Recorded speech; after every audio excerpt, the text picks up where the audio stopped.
welcome back to my channel and to this latest vlog.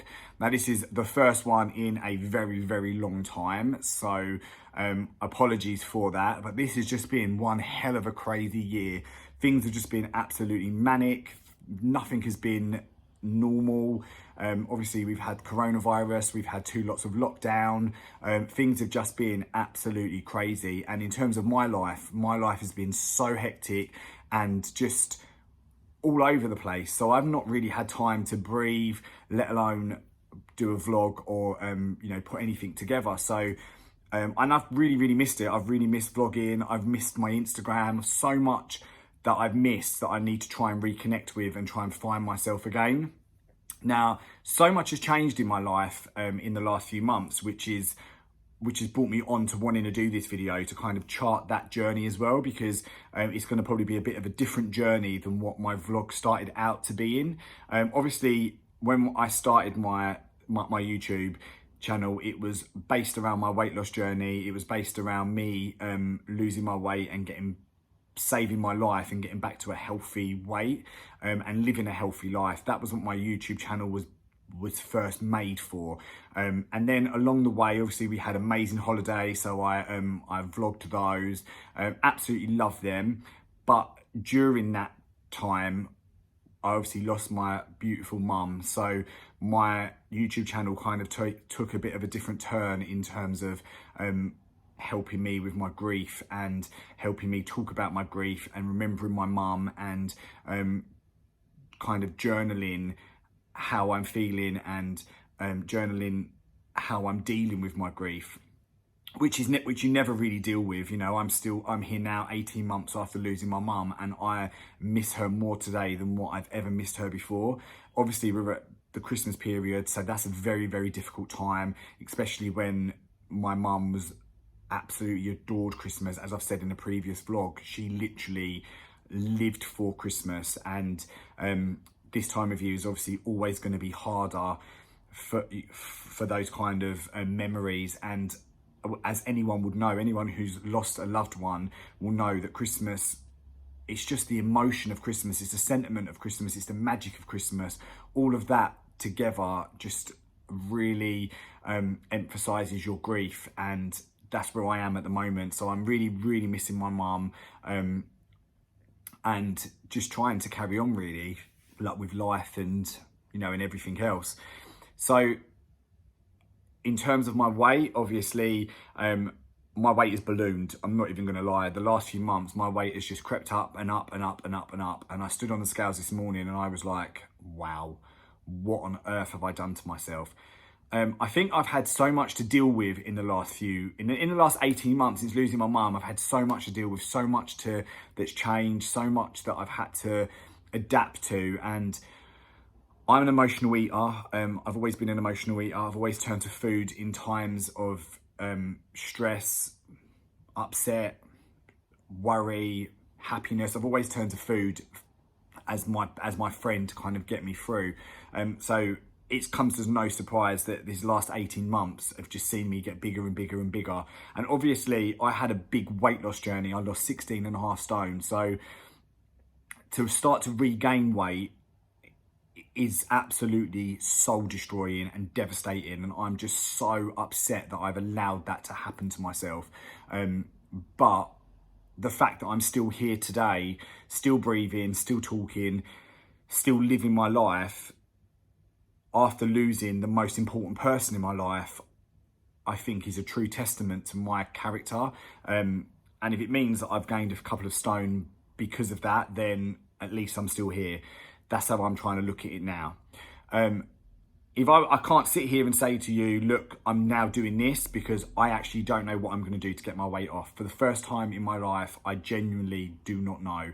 I've done Slimming World, I've done Weight Watchers, I've done Juice Plus, I've done Herbalife, I've done calorie counting, I've done every single diet you can possibly think of.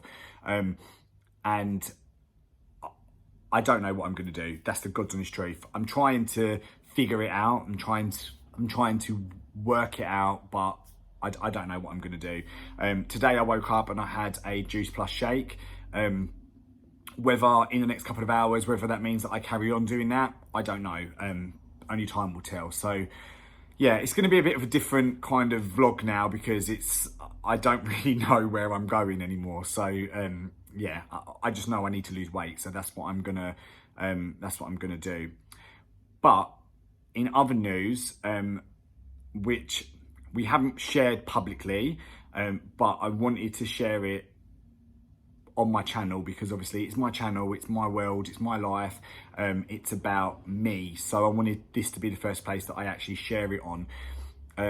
But Luke and I have decided, haven't just decided, it's been in the back of our minds and we've spoke about it for many, many years.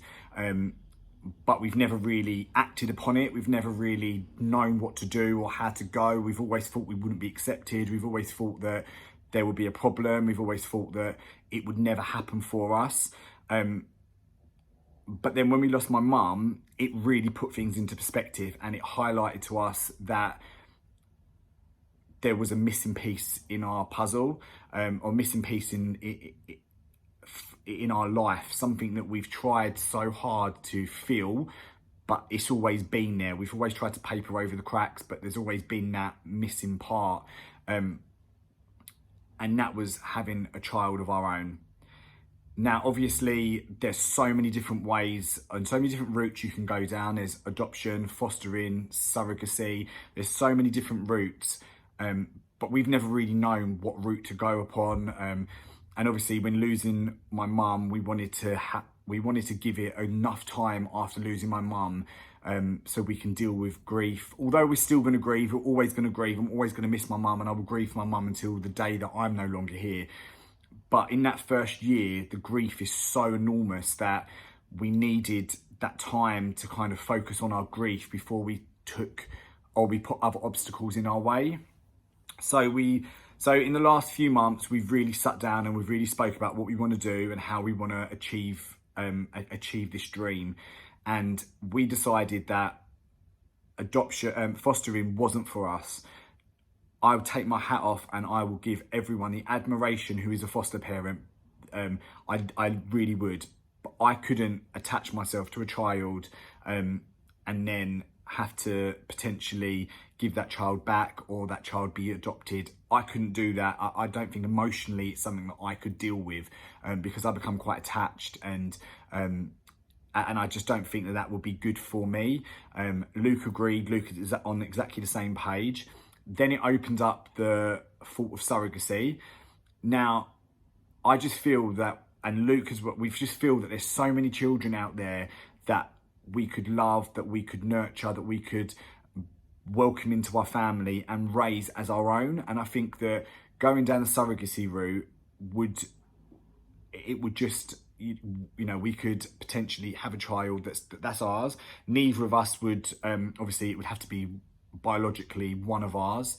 And I just don't think that would be right for us. And I think that, as I said, there's so many children out there that we could help and love. And that's why we decided that we want to go down the route of adoption. Now, it's so scary and it really is just such a huge step. But we made our first application a few months ago. We attended a virtual event because obviously with lockdown and you don't have any of these normal events that take place. So we had to have a virtual event, and we met so many amazing prospective adopters on there as well. We heard from some amazing speakers. We kind of learned a lot more about adoption, and it was a very informative evening, and we decided from then that this is what we wanted. There was no shadow in our mind, there was no doubt in our mind whatsoever. We wanted to become adoptive parents. We wanted to do that. So we then made our first application straight after that event. We had to fill some forms in, and then we had our initial visit with our social worker. Now, the social worker visit had to be virtual because obviously the coronavirus pandemic. So we had a virtual, I think it was like a 3.5 hour virtual visit with the social worker. So we went through a hell of a lot of history and why we wanted to adopt, and our past, and obviously our relationship, how we met, how our lives have gone. We've also we also had to talk about my mum and losing my mum, and and how that's shaped us as people, and obviously how we feel and how we're grieving and how we're coping. And yeah, we had to show her around our house. We had to introduce her to the dogs, and it was amazing. It really was. And our social worker, we probably couldn't have wished for a lovelier lady. She's really, really nice. And yeah, it went really, really well. After that, we then had to wait 10 days for that our assessment to be typed up, and for for our social worker's manager to make a decision whether or not we can progress on to the next stage. And that, I can honestly say, that was 10 of the longest days of our lives, because it was like, we just didn't know. Obviously we thought it went well, but you just never know. So we was literally biting our nails for like 10 days, like nervous. And then I think the 10th day came and we hadn't heard anything. So I contacted our social worker and I just said, look, we haven't heard anything yet, and is there a problem? And the social worker came back and said, no, there isn't a problem. We was just going through the stuff at the moment. I think took a bit of time to type everything up and whatever.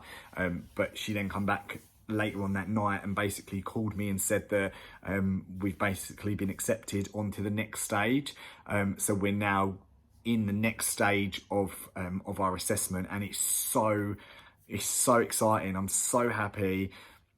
I'm nervous, scared, but I'm so happy. And for the first time in I don't know how long, I feel like that missing part of that puzzle is starting to come together. So we've obviously got 3 dogs. We've got Rupert, Bella and Bo, and each time we've got them, so when we got Rupert and then Bella and then Bo, we always thought that it was that was what was missing, that we needed another dog, or we needed a new sofa, just silly little things like that. We thought that that's what was missing, and that's what that void was. And it's obviously only since losing my mum that we've realised what that void actually is. And it is the fact that we want a child of our own. We want our own family. And yeah, it's just so scary, so nervous. I'm so worried, but I'm so excited at the same time. So I will keep you all updated on that. And that's what I was trying to say. Like, I feel like my vlog is going to take a little bit of a different turn, because it's not only going to be about weight now, it's also going to be about our adoption journey. It's going to be about real life. It's going to be about everything else that goes on other than weight. So yeah, so I'm quite excited about what's going to come and what's going to happen. And yeah, I'm really, really excited. So I will definitely keep you all updated. And in terms of Rupert, Bella and Bo, in August we was down a caravan and Rupert come over very, very sick. He collapsed. We had to rush him to the vet, and the vet told us that he's got a heart murmur, and he's starting to go through heart failure, and that he's got 3 to 6 months to live, which absolutely devastated us. So he's on medication now, so we're just trying to give him the best last few months of his life. So yeah, so that's obviously another reason why I've not vlogged, because I've kind of like had all of that to deal with as well, and it's just been absolutely hectic. But yeah, it's devastating, because we've had Rupert for 11 years.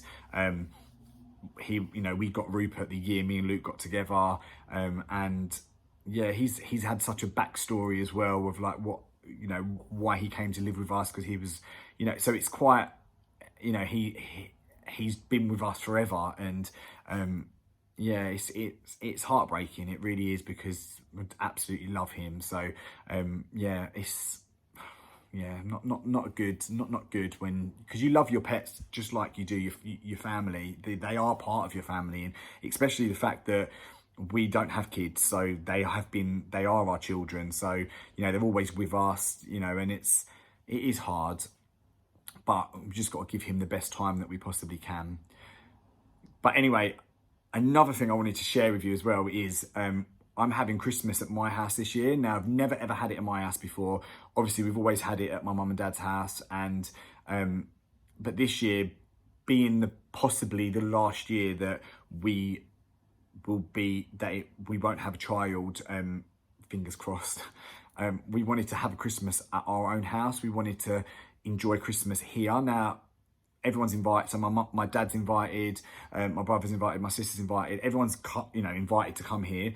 But I just wanted a Christmas in my own house. So, but obviously by doing that, you then have to make the house Christmassy, which last year I didn't do. I didn't put a Christmas tree up. I didn't want to celebrate Christmas. We didn't want to even acknowledge Christmas, as you will know from my vlogs back for last year. But obviously having Christmas here, we had to change that. So we decided that we was gonna have to buy a Christmas tree because the one we had was a scraggly little twig before, so and we wanted it to be like a real homely Christmas. We wanted it to feel amazing. We wanted to make it as special as what my mum always did for us. So we went and bought a Christmas tree, and I got to pick the colour of the Christmas tree, the colour of the decks as well. So, and as you all know, I absolutely love pink. So pink had to go on the Christmas tree. So I'm going to show you the Christmas tree anyway, because I just think it's absolutely stunning. I think it's beautiful. I'm literally in love with the Christmas tree. And yeah, it's just so beautiful. And I'm looking forward to actually having Christmas here this year. I'm looking forward to being able to create a new tradition and making a special Christmas for everybody else. So it is going to be hard. Obviously, the memory of my mum's always going to be there, but I'm also excited to be able to bring some magic back into our lives. So I'm going to show you the Christmas tree now, and let me know in the comments below what you think. But I am absolutely in love with it. Oh, jingle bells, jingle all the way. Oh, what fun it is to ride in a one-horse open sleigh. Jingle bells, jingle all the way. Oh, what fun it is to ride in a one-horse open sleigh. Dashing through the snow in a one-horse open sleigh. Over the fields we go, laughing all the way. Bells on bobtails ring, making spirits bright. What fun it is to laugh and sing a sleighing song tonight. Oh, jingle bells, jingle all the way. Oh, what fun it is to ride in a one-horse open sleigh. Jingle bells, jingle all the way. Oh, what fun it is to ride in a one-horse open sleigh.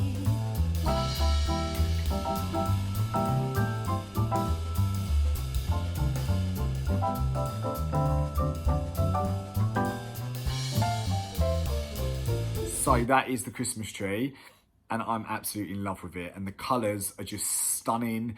I love it, and it's starting to feel very Christmassy in here now, and I'm starting to feel that Christmas magic that we didn't feel last year. You know, last year was the most horrendous year of our life. It was the most devastating year, the hardest Christmas ever, and that's why this year all I want to do is just inject that little bit of happiness back into our lives, bring a little bit more Christmas magic back into our lives. I wanted us all to enjoy Christmas just like my mum would want, just like my mum always did for us. I want us to start to have a little bit more happiness, and I'm hoping that I can do that. I'm hoping that I can achieve that, and I'm hoping that I can step into my mum's shoes and make it the most amazing Christmas ever under the circumstances. And this could also be, well, this time next year, we could be sitting here with our very own child. I've got goosebumps just thinking about it. We could be putting that Christmas tree up with our own child. We could be watching Christmas movies with our own child. We could be Christmas shopping for our own child. We could be just all of that Christmas magic with our own child. And the thought of that is absolutely amazing. And I don't want to have to wait until next year to experience that. I want to experience that this year. I want to give Brooklyn and Bo an amazing Christmas, because that's what my mum would want, and that's what I want for them. So I'm going to try my very hardest. And yeah, but who knows, this time next year. So exciting. I get really emotional when I think of it, because it's a dream that we've both had for so long, and it's something that possibly could come true. So yeah, I'll keep you all updated anyway, but I'm going to end this vlog here, because all I wanted to do is introduce you to the Christmas tree, update you all on my life, and let you know about our amazing new journey and this amazing new chapter in our lives. So thank you all so much for watching. Please give me a thumbs up, leave me a positive comment down below, subscribe if you're new, and I'll see you again in my next video.